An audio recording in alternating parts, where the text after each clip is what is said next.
जय सिया राम। आदरणीय संगत जी, सतगुरु महाराज कहते हैं गुरु जिंदा होना चाहिए। और जब सतगुरु स्वयं ये वचन कह रहे हैं तो निश्चित ही इसके पीछे कोई विशेष अर्थ होगा, कोई गहरा रहस्य छिपा होगा। आइए आज हम इसी वचन के वास्तविक अर्थ को समझने का प्रयास करते हैं कि जिंदा का वास्तविक अर्थ क्या है।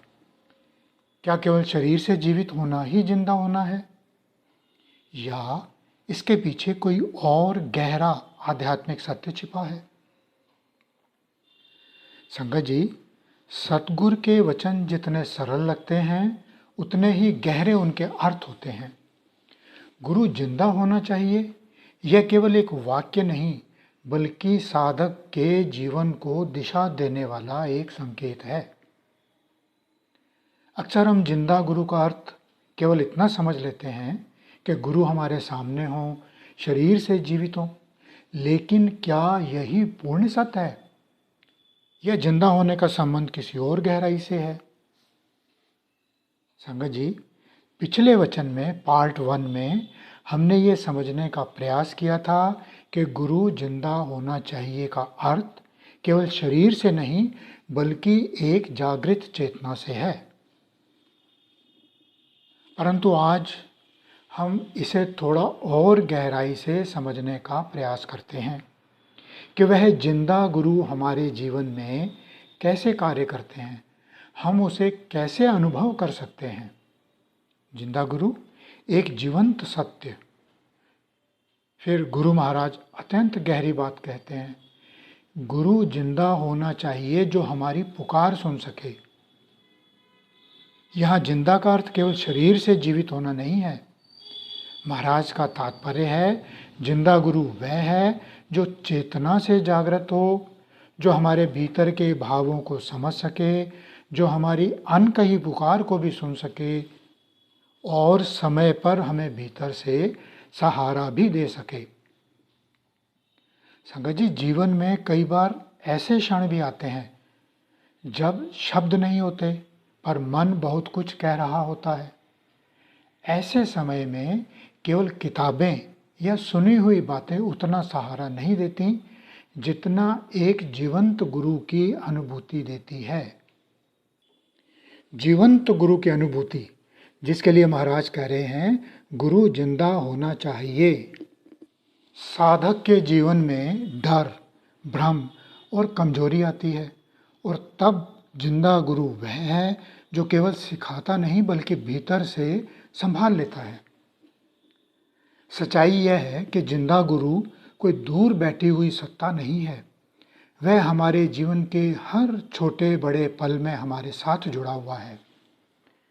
कभी हम ध्यान देते हैं, कभी नहीं देते, पर उनकी कृपा लगातार चलती रहती है।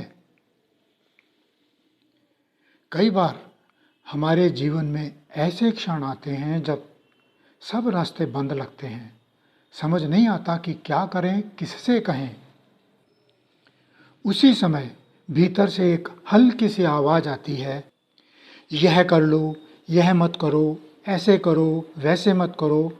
संगत जी, यह आवाज़ हमारी नहीं होती, वही सतगुरु का जीवित स्पर्श होता है, जिसके लिए महाराज कह रहे हैं गुरु जिंदा होना चाहिए।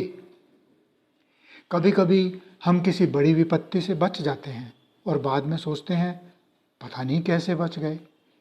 कोई अनदेखा हाथ हमें खींच लेता है, कोई परिस्थिति अचानक बदल जाती है। संगत जी, यह सब संयोग नहीं है, यह ही सतगुरु की जीवित हाजिरी का प्रमाण है। और संगत जी, यह केवल बातें नहीं हैं। आज भी अनेक सेवक अपने अनुभव सुनाते हैं कि सतगुरु ने उनकी बात सुन ली, उनकी जान बचा दी, उनका काम संवार दिया।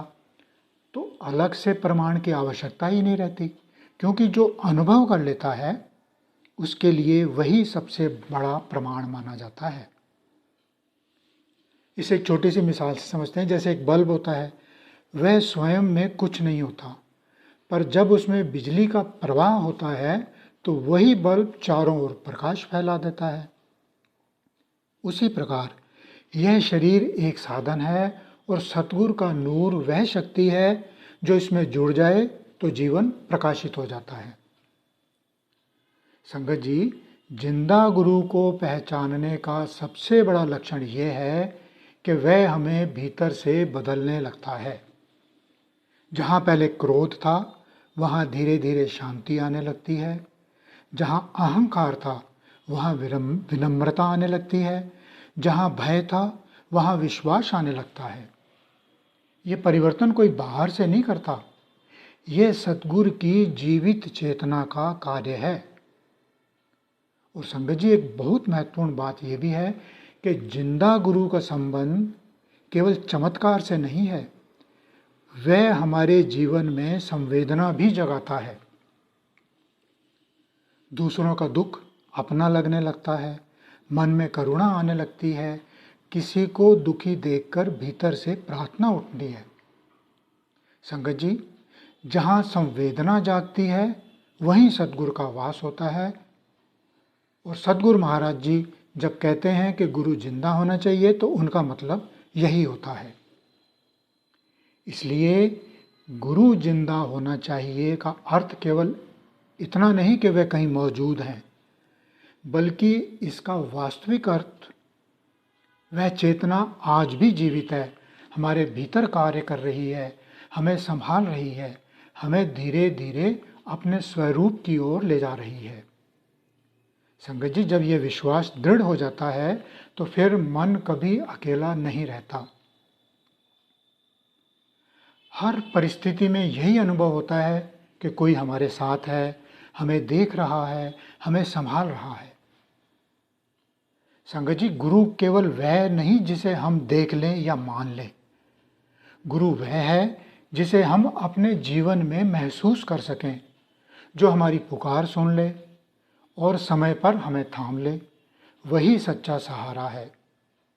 प्रभु से प्रार्थना है कि हमें ऐसा विवेक दे सतगुरु कि हम अपने सच्चे जागृत सतगुरु को पहचान सकें और उनके चरणों से जुड़े रह सकें।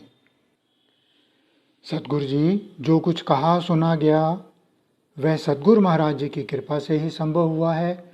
यदि शब्दों या भावों में कोई भूल चूक हुई हो तो सतगुरु महाराज जी से और आप सब संगत जी से विनम्र क्षमा प्रार्थी हूँ। बोल सांचे दरबार की जय।